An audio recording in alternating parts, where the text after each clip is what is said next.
We're going to try something new this winter. We're going to do a vlog on winter racing program on doing some R&D, maybe building a new boss chassis design, new updates on what people's doing today. We'll roll my car out of the garage here and show you one of the things we've been working on this summer. It's 2008 Masters built race car. Tater's a pretty good guy, builds pretty good stuff. Going to try to have this car ready for my dad, Ted Johnson, this summer racing season. Hopefully we can get him to retire and come up here and race with us a little bit. So here she is.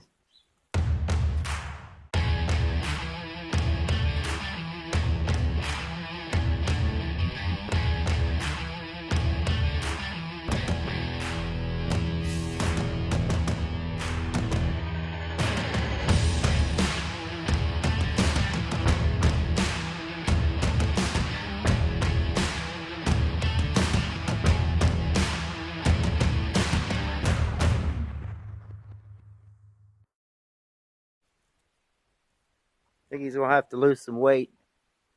See if he can get in that cockpit or not. So as I was saying before, we're going to try something new. We got some guys running my cars from years ago. I'm going to show you here what we got on the trailer. We got the very last boss chassis that I built. Brought it back from my dad's a couple months ago. Of course, there's some updates that need done on it to get where we're at today. Here we have brought back the last frame I built and our old chassis jig. Getting pretty excited to pretty much play around and enjoy time, life, and racing. See where we can take it and have fun with the local folks.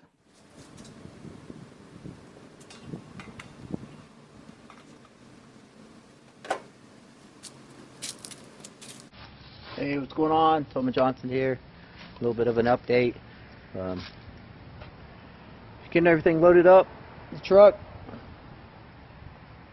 Take over to the other shop. Got our old tubing bender here that we use to build all of our race cars. Probably not what everybody uses today. I'm sure there's a lot higher technology than what we got, but it doesn't take much. Old Hobart welder. Getting ready to load it up, take it over.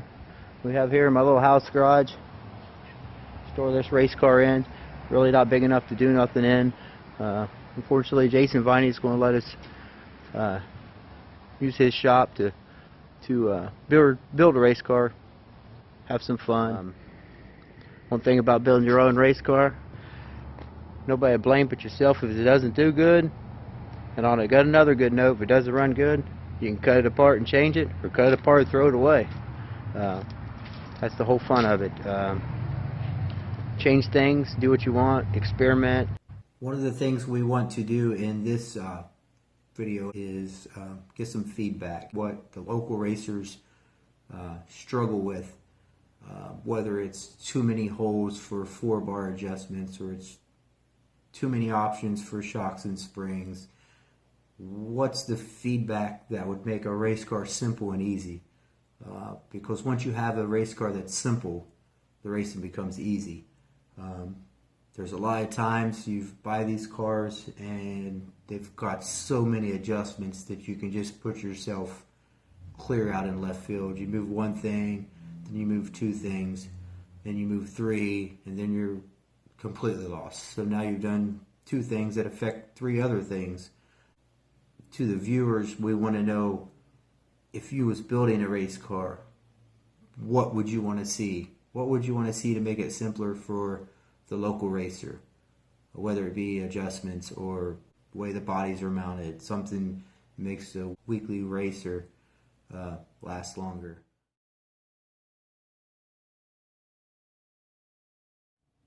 Alright, so one of the things we need to do in getting ready to build and design a race car is figure out what actual parts we're going to use, where we're going to purchase those parts.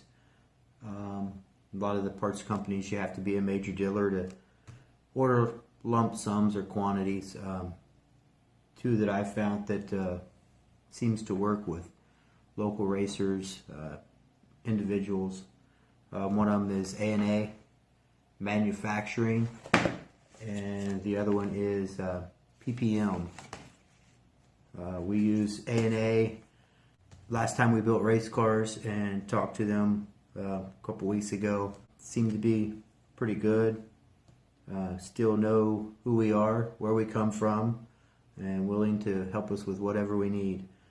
From A&A, we order all of our tabs, brackets, gussets that weld onto the chassis.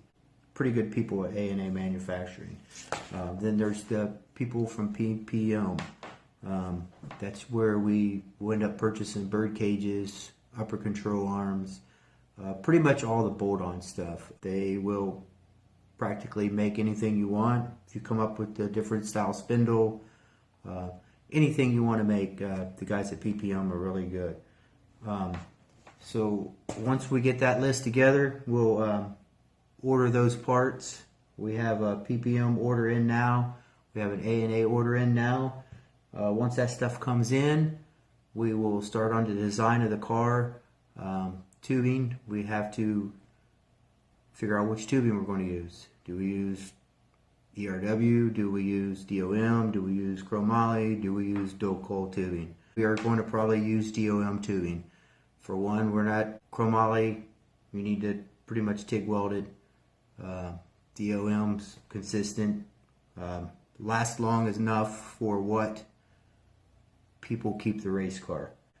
So that will be our tubing of choice for this chassis. Once we get the tubing in, we'll have to figure out what kind of style roll cage, where we want to put our roll centers at, 4-link rod lengths, just a lot of stuff. We'll definitely have to do raised cross members, raised right side frame rail, have to do fuel cell location, and 4-link rod location, whether we want to run short rods, long rods. We have ordered bolted-in plates for our 4-link rod, so we can go from 19 to 17-inch top rods, vice versa, bottom rods. A lot of little stuff. That's the good thing about designing your own race car. You can make things the way you want. Got the direction we're going to go on this race car. It's going to be over the rail, rear tail section. 1 3/4 round tube, frame rails. We'll get all that put together. I'm looking forward to feedback. Share with your friends, get them on board. We're doing this video out of love of racing, building race cars, what I used to do. Not trying to sell race cars. We're only planning on building a couple cars. We want to bring you guys on board. We'll try to get this couple cars built, and then we'll try to follow them all summer. See what we got. See if we can hang with the top brands of chassis. See where we'll go from there. We'll get to the PRI show, see what's going on there, look at some new stuff. Once again, look for feedback, comments, ideals, especially from the Weekly Racer. Things to make it better, easier. So share us, get the word out there, and we'll get rolling with this program.